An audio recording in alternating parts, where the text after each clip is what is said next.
I'm frankly disturbed by what Donald Trump just posted on Truth Social, and I want to show you this. It's a clear progression of Donald Trump's flailing mental decline. He also had that on full display yesterday when he was talking to Dr. Phil, where he strangely claimed that he would win California. He said he would win California if not for cheating. This guy is completely out of it. And real quick, before I show you that clip, if you could please hit like on this video, it really does help the channel. If you could hit subscribe, let's grow our community together. And if you don't know what to comment, leave a heart. Here's a clip. I look at California. I gave a speech. I had a crowd so big. I said, "There's no way I could lose California," but automatically they mark it down if you're a Republican as a loss. That you lose by 5 million votes. I said, 5 million votes. I guarantee, if Jesus came down and was the vote counter, I would win California. Okay. In other words, if we had an honest vote counter, a really honest vote counter, I do great with the Hispanics. Great. I mean, at a level that no Republican's ever done. But if we had an honest vote counter, I would win California. You think so? Oh, I think so. I do. I see it. I go around California. They have Trump signs all over the place. It's a very dishonest. Everything is mail-in. They send out 38 million ballots. I think it is around 36, 38 million ballots. So this is a man who is not doing well. He's not doing well. I want every single Republican to have to answer to this. Do you think Donald Trump really is winning California and that he's losing because of cheating? Every Republican should have to answer that. Even Dr. Phil. Look at Dr. Phil's face. Dr. Phil was like, what? When he was like, all right, he was like, you thought you'd win? You think so? Oh, he's like, what the hell is this man saying? He thinks he won California. He thinks he's losing California because of cheating. So Republicans should have to answer to that. They should also have to answer to the fact that Donald Trump has been sharing AI-generated images of Taylor Swift endorsing him.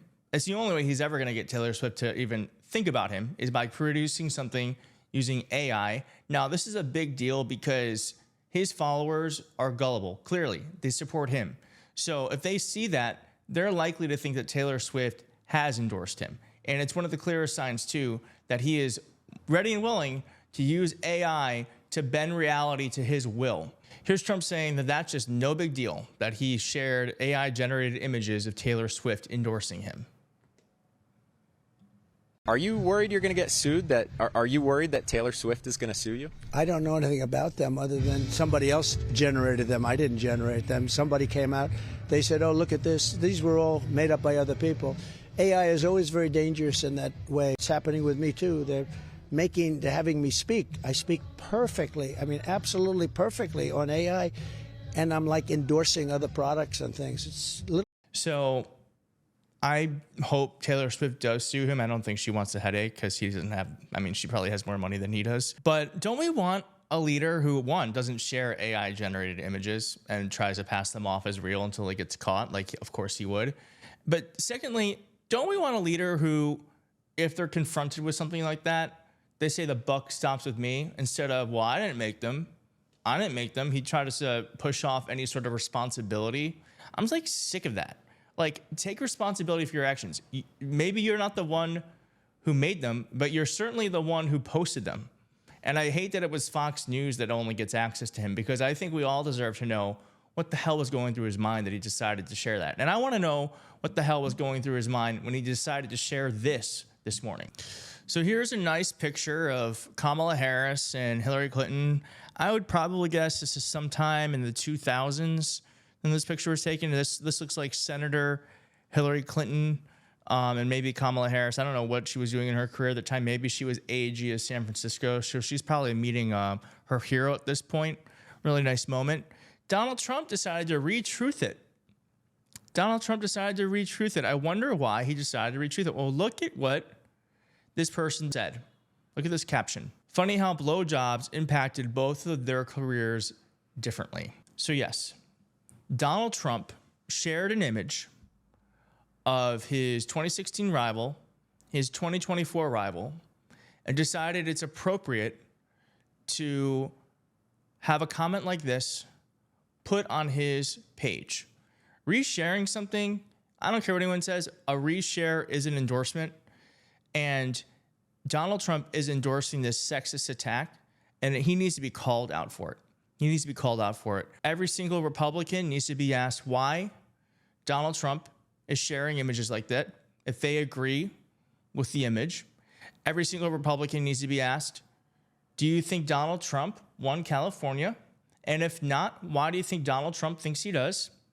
And they also need to be asked if he thinks that this is the way that he can win back suburban female voters. Because I don't think he is. And I think you should tell, if you live in a swing state, if you know someone who lives in a swing state, you need to tell every single person about this image. You need to let them know that this exists. Because I am so pissed off at all the reporters after the assassination attempt. They're like, Donald Trump's a changed man. He seems so reflective. He's talking about unity. He seems to have found a new spirituality. No.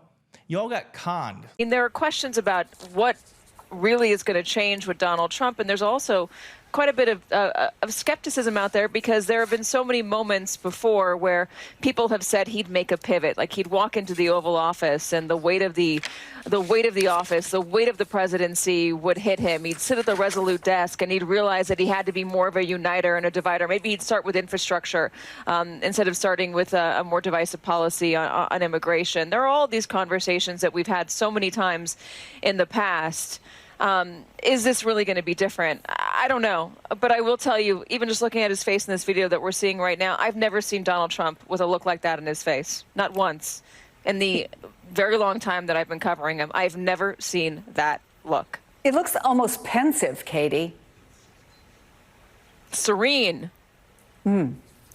Not a word we normally have associated with Donald Trump. Katie. So I don't know. Maybe just report on the fact that Donald Trump is a racist, bigot, misogynist. He always has been. He always will be. He wanted to destroy democracy in 2020. If we give him the opportunity again in 2024, he will take it. And we have to do everything we can to make sure he doesn't step into power. He is a bad man trying to lead a good country. I don't know what's wrong with you young people. You think you just fell out of a coconut tree?